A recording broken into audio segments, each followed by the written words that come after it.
Hi, I'm Matt with Evil Scientist Academy, and this is a brand new experiment.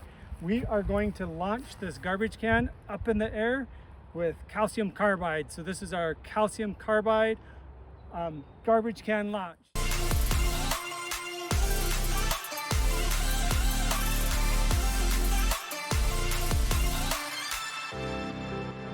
So this is calcium carbide.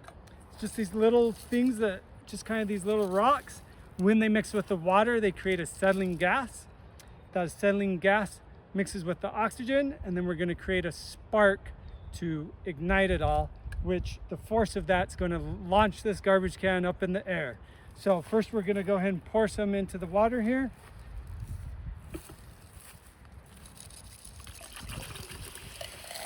Okay, and then we're going to cover that up with our garbage can.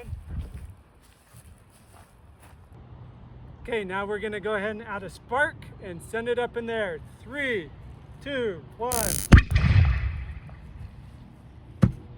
Awesome!